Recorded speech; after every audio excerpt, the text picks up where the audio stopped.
Hello everyone, welcome back to Studypedia. चलिए आज की वीडियो स्टार्ट करते हैं। आज की वीडियो में सॉल्व करेंगे एसएससी सीजीएल 2025 28 सितंबर का फर्स्ट शिफ्ट। इसके अंदर जो 25 मैथ्स के क्वेश्चंस पूछे गए थे वो सॉल्व करेंगे। बाकी 12 से लेके 19 सितंबर के जितने भी शिफ्ट थे उनका मैथ सेक्शन का सोल्यूशन आप प्लेलिस्ट में जाके चेक कर सकते हो। तो देखो हमें क्या दे रखा है, √3 + x, √3 - x, देन नीचे भी √3 + x minus √3 - x is equals to में 2। और हमसे क्या पूछा है, x का वैल्यू। सपोज ये वाली जो टर्म है √3 + x ये a है और इसको हमने अगर b मान लिया √3 - x को, तो ये हमें दे रखा है a + b अपॉन में a - b। ये किसके इक्वल में दे रखा है, 2 के इक्वल में दे रखा है। ठीक है, तो इसे इक्वेट कर लेते हैं। देखो ये क्या बनेगा, a + b is equals to में 2a माइनस का 2b, तो ये हो जाएगा a इज इक्वल्स टू में 3b। ठीक है, ये हमारी एक स्टेटमेंट बन गई। इसके अंदर a और b का वैल्यू पुट कर देते हैं, तो ये हो जाएगा √3 + x इज इक्वल्स टू में 3 √3 माइनस का x। अब देखो रूट हटाने के लिए क्या कर देते हैं, दोनों साइड स्क्वायर कर देते हैं। ठीक है, इसका भी स्क्वायर होगा और ये इसका भी स्क्वायर होगा, तो स्क्वायर से रूट कैंसिल, यहाँ पे भी स्क्वायर से रूट कैंसिल, तो ये हो जाएगा, सॉरी रूट क्यों लगा रही हूँ, ये हो जाएगा 3 + x इज इक्वल्स टू में 9, 3 माइनस में x, तो ये हो गया 3 + x इज इक्वल्स टू में 27 माइनस का 9x, है ना, 27 माइनस का 9x, तो ये हो जाएगा 10x इज इक्वल्स टू में 24। तो हमारे पास x का वैल्यू कितना आ जाएगा, 12/5। ठीक है, x का वैल्यू आ जाएगा 12/5। नेक्स्ट देखते हैं। देखो वो क्या कह रहा है, एक फर्नीचर था जिसको इनिशियली बेचा गया किसके ऊपर, z अमाउंट के ऊपर, हमें नहीं पता कितना अमाउंट था। तो उन्होंने उसके बाद रियलाइज करा कि जो उन्होंने बेचा उसके अंदर उन्हें, जब उन्होंने z अमाउंट पे बेचा उन्हें क्या हुआ, 25% का प्रॉफिट हुआ। तो मतलब उसने अगर 100 रुपए की चीज थी, 25% प्रॉफिट हुआ, तो उन्होंने कितने का बेचा, 125 का, और इसी को उन्होंने क्या बोला है, z। तो हमारे पास z का वैल्यू कितना है, 125। सब्सिक्वेंटली एक प्रमोशनल स्ट्रेटेजी स्टार्ट हुई किसके टाइम पे, फेस्टिवल पीरियड के ऊपर। तो उसके बाद उन्होंने उसको क्या करा, मार्क करा अपने प्रोडक्ट को कितना, 1.6 z। तो देखो 125 z का वैल्यू था, मल्टीप्लाई बाय 1.6, तो उन्होंने अपनी जो आइटम थी वो 100 की आइटम को कितना मार्क प्राइस बना दिया उसका, 200 रुपीज। ठीक है, उसके बाद उन्होंने क्या करा, एक डिस्काउंट दिया 20% का, मतलब उसे 80% की वैल्यू पे बेचा। तो कितने पे बेच दिया उन्होंने, 160 रुपए पे बेच दिया। तो हमसे पूछा जा रहा है कि परसेंटेज, मतलब प्रॉफिट परसेंटेज कितना होगा। तो अगर उन्होंने 100 की चीज 160 में बेची है तो उन्हें कितने का फायदा हुआ, 60% का फायदा हुआ। अब देखिए कंपाउंड इंटरेस्ट चक्रवृद्धि ब्याज का क्वेश्चन है। अब देखो इसके अंदर क्या है, हमसे क्या पूछा गया, हमें बताना है कंपाउंड इंटरेस्ट किसके ऊपर लगेगा, 12,500 पे, 15% पर एनम इन 2 years। और जो इंटरेस्ट रेट है वो कैसे लगेगा, 8 मंथली, मतलब 8 मंथ जब कंप्लीट होंगे तो आपको एक बारी कंपाउंड इंटरेस्ट मिलेगा। अब देखो 2 साल के अंदर आपको सबसे पहले तो ये समझना है कि कितनी बार कंपाउंड इंटरेस्ट मिलेगा। अगर आपके पास 2 साल के अंदर 24 महीने होते हैं तो आपको 3 बारी जो टाइम है, आपको 3 टाइम्स क्या मिलेगा, कंपाउंड इंटरेस्ट मिलेगा। अब देखो ये तो था 12 मंथ के लिए 15%। अब देखो ये अगर मैं इसे 12 से डिवाइड कर दूं तो ये 1 मंथ का रेट बनेगा और हमें चाहिए 8 मंथ का रेट। तो 4 2 जा 4 3 जा और ये 3 5 जा 15। तो 8 मंथ का जो कंपाउंड इंटरेस्ट का रेट आपका बन रहा है वो कितना बन रहा है, 10%। और ये कितनी बार मिलेगा, 3 बारी। तो 10 इन्वेस्ट करेंगे 11 बन जाएगा, 10 से 11 एंड अगेन 10 से 11। तो आप 1000 इन्वेस्ट करोगे तो आपका कितना बन जाएगा, 1331। तो हमसे कंपाउंड इंटरेस्ट पूछा जा रहा है, तो प्रिंसिपल है आपका 12,500 रुपए, जो हमारे पास कितना है 1000, और कंपाउंड इंटरेस्ट हमारे पास कितना है 331। ठीक है, ये 2 0 से 2 0 कैंसिल हो जाएंगे, तो आपका अमाउंट कितना बनेगा, ये आपका अमाउंट बन जाएगा 41375, और ये एक 0 ऊपर लग जाएगा तो 413750। तो कंपाउंड इंटरेस्ट आपका आ जाएगा 413750। तो देखो जो इनका डिफरेंस होगा 331, वही तो आपका कंपाउंड इंटरेस्ट होगा। ठीक है, नेक्स्ट देखते हैं। वो कह रहा है एक कॉन्ट्रैक्टर ने 15 मैन रखे, 15 आदमी लिए, 24 दिन काम करेंगे और 8 घंटा हर दिन काम करेंगे। तो देखो आपका जो टोटल वर्क आ गया, अगर आप इसे कैलकुलेट करो तो आपका टोटल वर्क आ गया 2880। ठीक है, ये आपका था टोटल वर्क, ये था मैन, ये था डे और ये था टाइम। अब वो क्या कहता है, आफ्टर 6 डेज, देखो 15 लोगों ने 6 दिन तक और 8 घंटे अगर काम करा तो कितना काम कर दिया, 720 यूनिट काम कर दिया। अब बाकी बचा काम कितना है, 2160 यूनिट काम बचा हुआ है। ठीक है, अगर 6 दिन तक तो ऐसे काम चला, उसके बाद क्या कहता है, ही एड्स 5 मोर मैन, उसने जो अब आदमी 15 थे अब कितने हो गए, 20 आदमी हो गए। But also reduce is working hour to 6 per day, पहले जो टाइम था वो कितना था, 8 घंटे था, अब कितने घंटे काम करना है, 6 घंटे काम करना है। ठीक है, डे फ्रॉम द, मतलब 7वें दिन से ये करा, मतलब देखो ये हमने 6 दिन तक का कैलकुलेट कर लिया था, अभी 7वें दिन से ये सब काम चालू हुआ। ठीक है, if all man work with the same efficiency, जो उनका एफिशिएंसी था उसी से वो काम कर रहे हैं, तो वो पूछ रहा है कि कितना दिन और लगेगा ये काम को कंप्लीट करने में। तो कितना काम था, 2160, तो यहां से डी का वैल्यू ही निकालना है बस, तो ये हो जाएगा 12, तो 12 1 जा 12 8 जा 96, तो कितना टाइम उसको और लगेगा, 18 दिन और लगेंगे बचे हुए काम को कंप्लीट करने के लिए। अब देखिए वो क्या कह रहा है, एक थीफ है और एक पुलिस ऑफिसर है, इनके बीच की दूरी कितनी है, 500 मीटर। ये 500 मीटर है, यहाँ पे मान लेते हैं थीफ है, सॉरी उल्टा कर दिया, यहाँ पे थीफ है, यहाँ पुलिस है। ठीक है, अब वो क्या कह रहा है, if they run in a same direction. अब आपको ये चीज तो पता होगी, अगर दोनों सेम डायरेक्शन में रन करते हैं तो दोनों का जो स्पीड है, ये स्पीड और ये स्पीड, दोनों की स्पीड क्या होती है, माइनस होती है, S1 माइनस में S2, अगर दोनों एक डायरेक्शन में जाते हैं। और अगर जब दोनों ऑपोजिट डायरेक्शन में जाते हैं, मतलब एक दूसरे की तरफ आते हैं, तो स्पीड 1 क्या होती है, प्लस होती है स्पीड 2 के अंदर। ठीक है, तो वो क्या कह रहा है, उन दोनों के बीच का डिफरेंस है 500 मीटर।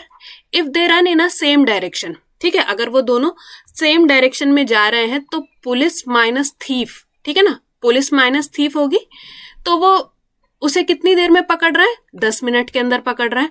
और अगर वो दूसरा केस लगा रहे हैं, इफ, देखो डिस्टेंस तो यही है, if they run towards each other, तो पुलिस प्लस थीफ है, तो वो कितनी देर में मिल रहे हैं, 2 मिनट के अंदर मिल रहा है। तो हमसे पूछा जा रहा है what is the speed of a thief, तो हमें थीफ का स्पीड बतानी है। तो देखो दोनों के अंदर 500 कॉमन है, तो इसको इक्वेट करा देती हूँ, 10p माइनस का 10t इज इक्वल्स टू में 2p प्लस में 2t, ठीक है ना, ऐसे ही है, हाँ ठीक है। तो ये इधर जाके 8p इज इक्वल्स टू में 12t, तो 4 2 जा और 4 3 जा, तो पुलिस और थीफ का जो रेशियो आया है स्पीड का, पुलिस और थीफ का रेशियो आ गया 3/2।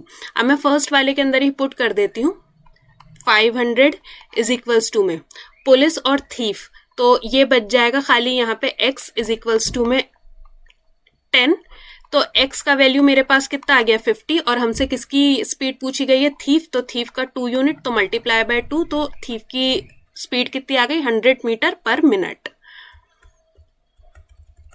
अब देखिए वो क्या कह रहा है, what type of a number result multiplying a rational number. अब देखो रैशनल नंबर कौन से होते हैं, जिन्हें आप p/q की फॉर्म में लिख सकते हो, और उसके साथ आप एक ऐसा इरेशनल नंबर को मल्टीप्लाई करो तो आपको कैसा नंबर मिलेगा। अब देखो p/q की फॉर्म में आप कौन से नंबर लिख सकते हो, जो नंबर कैसे होते हैं, इनको आप p/q की फॉर्म में लिख सकते हो।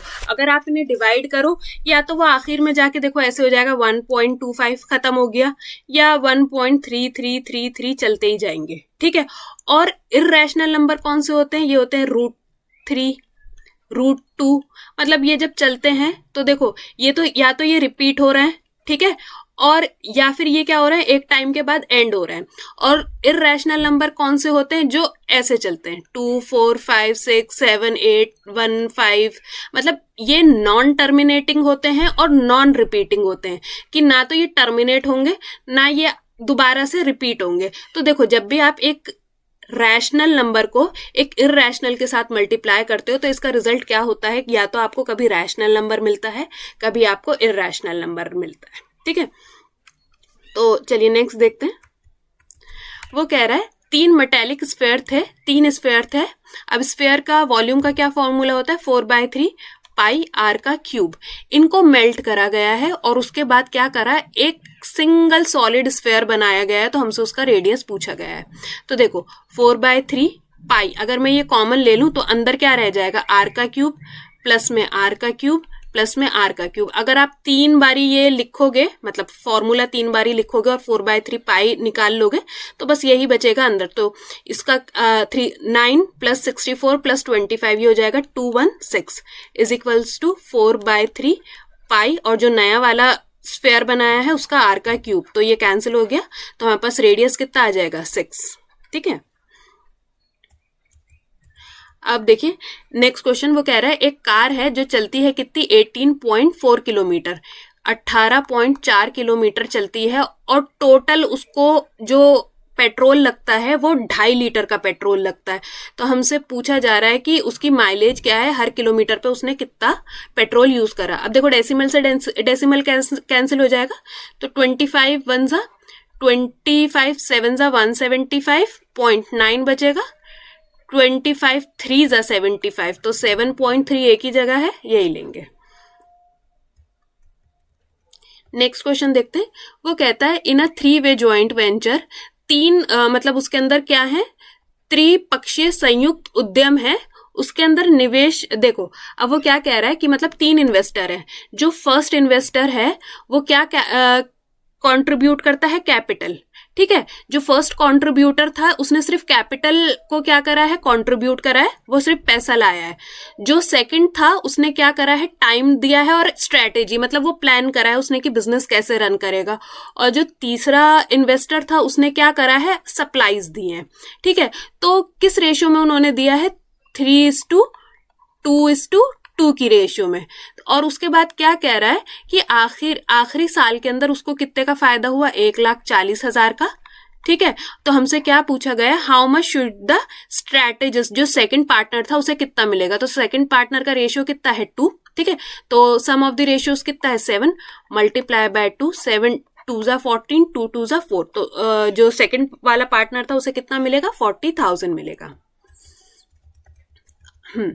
देखिए वो क्या कह रहा है, एक रिबन है, इसे कट करा गया है 3 पीसेस के अंदर, 2:3:5 की रेशियो में। तो सम ऑफ द रेशियो कितना हो गया, 10 यूनिट। सॉरी, हाँ, सम ऑफ द रेशियो की जरूरत नहीं, उसके अंदर वो बोल रहा है लॉन्गेस्ट पीस है जिसका वैल्यू हमें 5 है, तो उसने दे रखा उसका वैल्यू कितना है, 20 है। तो 5 का वैल्यू हमें कितना दे रखा है, 20, तो 1 यूनिट का वैल्यू कितना हो गया, 4 यूनिट। तो हमसे पूछा जा रहा है टोटल लेंथ, तो 10 यूनिट का जो टोटल लेंथ होगा कितना हो जाएगा, 40 सेंटीमीटर। अब देखिए वो क्या कह रहा है, एक अर्बन प्रोजेक्ट है, ट्राइंगुलर प्लॉट है, 3 4 5, तो ये ट्रिपलेट हुआ, तो कैसा ट्राइंगल हो गया, राइट एंगल ट्राइंगल। इसका पैरामीटर हमें दे रखा है 60 मीटर। अगर मैं इसे प्लस कर दूं तो ये हो जाएगा 12। ठीक है ना, अगर मैं अभी इसका पैरामीटर निकालूं 12x, ये किसके बराबर दे रखा है, 60।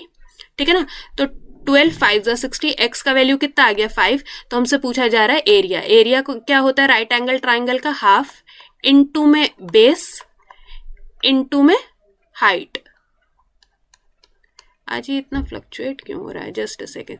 तो 2 2 जा 4, 5 5 जा 25, 2 3 जा 6 और 25 6 जा 150 मीटर। चलिए नेक्स्ट क्वेश्चन देखते हैं। वो कह रहे हैं एक जो स्टूडेंट के मार्क्स हैं मैथ्स में, वो कैसे हैं, मैथ्स के जो मार्क्स हैं वो फिजिक्स के मार्क्स के 20% ज़्यादा है। तो फिजिक्स में उसने कितने स्कोर करें, 72 मार्क्स स्कोर करें। तो अगर मैं 72 का 120% कर दूं तो यह उसके किसके मार्क्स बन जाएंगे, मैथमेटिक्स के मार्क्स बन जाएंगे। तो ये कितना हो जाएगा, अगर आप इसको 12 से मल्टीप्लाई करोगे तो 864, 10 है नीचे तो डेसिमल लगा देंगे, तो 86.4 उसने मैथमेटिक्स में स्कोर करें। नेक्स्ट देखते हैं, वो कह रहा है 6 women and 4 men can complete a work in 10 days, और 4 women + 5 men can complete a work in 10 days। अभी देखो इतना ही करके यहाँ से मेन और वुमेन का वो निकाल लेते हैं, एफिशिएंसी का रेशियो। ये कैंसिल हो जाएगा, ठीक है, इधर चला जाएगा। 2 women इज इक्वल्स टू में 2 women इज इक्वल्स टू में ये था कितना, 10 6 और 4, और ये कितना था 4 और 5, तो इज इक्वल्स टू में इधर चला जाएगा 1 man। ठीक है, तो मेन इस टू वुमेन का रेशियो कितना आ जाएगा, 2:1। ठीक है, 2:1। तो देखो टोटल वर्क कितना हो जाएगा, 6, वुमेन का है 1, तो 6 प्लस में 8, तो ये हो जाएगा कितना, 14 इंटू में 10, तो टोटल वर्क कितना आ गया, 140 यूनिट। ठीक है, तो हमसे पूछा जा रहा है कि कितना दिन लगेगा 8 वुमेन को कंप्लीट करने में, तो डिवाइडेड बाय 8, तो ये कितना आ जाएगा, 17.5 डेज। नेक्स्ट देखते हैं। देखिए हमें बोला है the average of 8 consecutive even number is 41। हमें एवरेज दे रखा है 8 कॉन्जिक्यूटिव इवन नंबर्स का, तो हमसे पूछा जा रहा है सम ऑफ द स्मॉलर और लार्जेस्ट नंबर का। देखो smaller number plus largest number is equals to में 2 इंटू में एवरेज। ये कब होता है, जब भी आपको कॉन्जिक्यूटिव नंबर्स का एवरेज दिया हो, अब वो चाहे इवन हो या ऑड हो। ठीक है, तो smallest number plus largest number is equals to में 2 इंटू में हमें एवरेज कितना दे रखा है, 41, तो आंसर विल बी 82। नेक्स्ट देखते हैं। वो कह रहा है एक प्रिज्म है, किस शेप का है, स्क्वायर बेस है उसके अंदर, जिसका लेंथ कितना है, ए हमें दे रखा है 5 सेंटीमीटर, और जो उसकी हाइट है वो किसके अंदर कंस्ट्रक्ट हुई हुई है, लेयर्स के अंदर। अब वो क्या कह रहा है, 4 से शुरू होती है उसकी हाइट और 16 तक पहुंचती है, और उसके अंदर टोटल लेयर्स कितनी आ जाती है, 4। तो देखो अगर हम इसको ऐसे बनाएं, जो इसकी हाइट है वो ऐसे कुछ लेयरिंग के अंदर है। ठीक है, तो हमसे पूछा जा रहा है what is the volume of prism. Volume of prism का क्या फॉर्मूला होता है, बेस एरिया इनटू में हाइट। अब देखो बेस का एरिया क्या है, बेस कैसा है, स्क्वायर, तो बेस एरिया कितना आ गया 25, और हाइट निकाल लेते हैं। देखो हाइट कैसे, कितनी लेयर्स है, 4 लेयर, 4/2 फर्स्ट टर्म प्लस में लास्ट टर्म। ठीक है, तो ये हो जाएगा 20, तो ये 10 4 जा 40, तो हाइट कितनी आ गई 40, तो एरिया सॉरी वॉल्यूम कितना आ जाएगा 1000 सेंटीमीटर स्क्वायर। नेक्स्ट देखते हैं। वो कह रहा है एक बकेट है 60 लीटर है। ठीक है, 60 लीटर सॉल्यूशन है, उसके अंदर क्या क्या है, इसके अंदर शुगर इस टू में वाटर, किस रेशियो में, 5:1 में है, तो इसको डिवाइड कर देंगे 6 से, तो ये है 50 लीटर, तो उसके अंदर शुगर है, और 10 लीटर उसके अंदर वाटर है। वो कह रहा है 12 लीटर सॉल्यूशन को रिमूव करा गया। अब सॉल्यूशन रिमूव होगा तो किस रेशियो में होगा, अगेन इसी रेशियो में होगा, तो 6 से करेंगे, 6 2 जा, तो 10 लीटर ये रिमूव हुआ और 2 लीटर ये रिमूव हुआ, तो कितना बचा, ये 40, और ये बचा 8 लीटर। तो वो कहता है उसे रिमूव करने के बाद रिप्लेस किससे करा गया, सिर्फ वाटर से, तो 12 लीटर वाटर इसके अंदर बढ़ गया। तो अब रेशियो कितना हो गया 40, और ये कितना हो गया 20। तो हमसे रेशियो पूछा गया है, तो आप इसे फर्दर सिंप्लीफाई कर दोगे तो क्या आ जाएगा 2:1। देखो ये तो सिंपल है, कॉट दे रखा है 7/24, तो ट्रिपलेट होता है 7 24 25। हमसे कॉजेक पूछा गया, कॉजेक क्या होता है, हाइपोटेन्यूस अपॉन में परपेंडिकुलर 25/24। Find the solution. अब देखो दोनों में y सेम है, इक्वेट करा देते हैं। 3x माइनस का 4 इज इक्वल्स टू में -x प्लस का 2, तो ये माइनस इधर जाके plus 4x is equals to में 6, तो x का वैल्यू हमारे पास कितना आ जाएगा 1.5। अगर x का वैल्यू मैं इसके अंदर माइनस का 1.5 प्लस का 2, ठीक है, तो मेरे पास y का वैल्यू कितना आ जाएगा 0.5। अब देखिए ये क्वेश्चन मुझे थोड़ा डाइसी लग रहा है, या तो ये इन्होंने गलत मार्किंग दी है, इसका एक्चुअल आंसर मुझे तो 65 ही लग रहा है। अगर आपको कुछ पता हो तो आप मुझे कमेंट सेक्शन में ज़रूर बताना। देखो वो क्या कह रहा है, एक ट्रांसवर्स क्या कर रही है, 2 पैरेलल लाइन को एक ट्रांसवर्स इंटरसेक्ट कर रही है। ठीक है, उसके अंदर जो ऑल्टरनेट इंटीरियर एंगल है, सपोज ये दोनों हो गए ऑल्टरनेट इंटीरियर एंगल, ये हमें दे रखे हैं 115। ठीक है, तो हमसे क्या पूछा जा रहा है, what is the measure of the angle that lies opposite to the alternate interior side. तो ये वाला जो एंगल है ये हमसे पूछा जा रहा है, तो मेरे अकॉर्डिंग तो देखो इन दोनों एंगल्स का सम क्या होता है 180 डिग्री, तो ये वाला एंगल 65 आना चाहिए, बट इन्होंने 115 बताया। या तो मुझे कुछ समझने में गलती हो रही है, तो आप मुझे कमेंट सेक्शन में बता सकते हो इसका आंसर 115 आएगा या 65 ही आएगा। अब देखिए 2 सिमिलर ट्राइंगल हैं, एक है A B सी कितना दे रहा, ए बी हमें दे रखा है 4 सेंटीमीटर, बी सी हमें दे रखा है 6 सेंटीमीटर, ठीक है। और दूसरा है एक्स वाई जेड, तो हमें एक्स वाई कितना दे रखा है 8। अब देखो अगर आप इन दोनों की साइड्स का रेशियो देखोगे तो ये किस रेशियो में, 1:2 की रेशियो में, तो ये भी कितना होगा 1:2 की रेशियो में। तो हमसे वाई जेड का ही लेंथ पूछा गया है, ये पूछा गया है, तो ये 6 है, तो ये कितना हो जाएगा 12 सेंटीमीटर। देखिए जब भी आपको x दे रखा हो, x का वैल्यू, और आपको 1/x का वैल्यू पता करना हो तो कैसे करते हैं इस केस में। जब आपको ये नंबर दे रखा है 2√3, आप इसका क्या करो, स्क्वायर करो दोनों का, और आपस में इसे क्या कर दो, माइनस कर दो। तो देखो ये कितना हो जाएगा 4 - 3। तो अगर आपका सम आ रहा है 1, दोनों टर्म्स को माइनस करके सम क्या आ रहा है, 1 आ रहा है, तो x तो आपको दे रखा है यही रहेगा, 1/x क्या रहेगा, सिर्फ इस नंबर का साइन चेंज हो जाएगा। तो आपका 1/x कितना आ जाएगा, 2 माइनस में √3, ठीक है ना। तो इसको पुट कर देते हैं, x है हमारे पास 2 प्लस में √3 और माइनस में 2 माइनस में √3। जब ब्रैकेट ओपन होगा तो ये इससे कैंसिल हो जाएगा, ये माइनस का साइन क्या हो जाएगा, प्लस हो जाएगा। तो आंसर क्या आ जाएगा 2√3। अब देखिए वो क्या कह रहा है, एक सर्कल है जिसका रेडियस दे रखा है 5 सेंटीमीटर, एक सर्कल का रेडियस हमें दे रखा 5 सेंटीमीटर, उसके अंदर एक कॉर्ड है जो है 8 सेंटीमीटर की, ये कॉर्ड है 8 सेंटीमीटर की।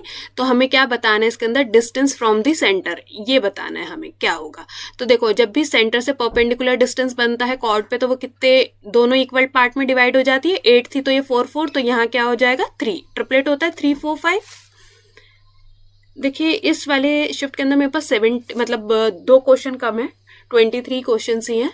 तो अगर कुछ बात के 2 क्वेश्चन अगर कुछ इंपॉर्टेंट हैं तो आप मुझे कमेंट में बता सकते हो, आपके पास हो पीडीएफ वगैरह तो आप मुझे शेयर कर देना। बाकी मेरे पास जो मैंने ऑनलाइन ये पीडीएफ डाउनलोड करा है तो मेरे पास इसके अंदर 73 क्वेश्चन ही हैं, तो मैं वही सॉल्व कर रही हूँ। देखो एक सर्कल है, उसके अंदर रेडियस बताया उसने कितना है 12 सेंटीमीटर का, ऐसे 2 रेडियस बना दिए 12 centimetre 12 centimetre. 2 radii are drawn such that the length of the chord connecting their end point is 12 centimetre, कि एक जो कॉर्ड है इनके एंड पॉइंट से कनेक्ट होती है वो भी कितनी है 12 सेंटीमीटर की। अब देखो आपको इतना समझ में आ गया ये कैसा ट्राइंगल है, इक्विलेटरल ट्राइंगल है, तो इसके अंदर थीटा कितने डिग्री का होगा, 60 डिग्री का। तो हमसे क्या पूछा जा रहा है, what is the area of the minor segment, ये हमसे पूछा जा रहा है।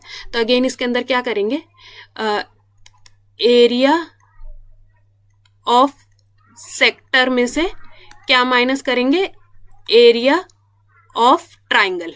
एरिया ऑफ ट्राइंगल कैसा रहेगा, इक्विलेटरल ट्राइंगल है तो √3/4 a²। आज ये मेरा सिस्टम आई डोंट नो क्यों फ्लक्चुएट हो रहा है, आप प्लीज आज के लिए थोड़ा कोऑपरेट कर लो। एरिया ऑफ सेक्टर कितना होगा, θ/360 degree multiply by pi r का स्क्वायर, ठीक है, पाई आर का स्क्वायर। बस इसको कैलकुलेट कर देंगे, 4 3 तो ये कितना हो जाएगा √3, 36 √3 माइनस में ये 6 6 और ये हो जाएगा 6 2 तो 24 पाई माइनस का 36। आई डोंट नो आज मेरा इतना सिस्टम क्यों फ्लक्चुएट हो रहा है। चलो बस मेरे पास जो इसके 73 तक का ही क्वेश्चन थे, 2 क्वेश्चंस मेरे पास आज मिसिंग है इसके अंदर। सो आज की वीडियो में हमने जितने क्वेश्चंस मेरे पास अवेलेबल थे सॉल्व कर दिए हैं। अगर आपके पास हों 2 क्वेश्चन और आप चाहो उसे सॉल्व करवाना तो आप मुझे मेल कर सकते हो। थैंक यू सो मच, मिलते हैं नेक्स्ट वीडियो में।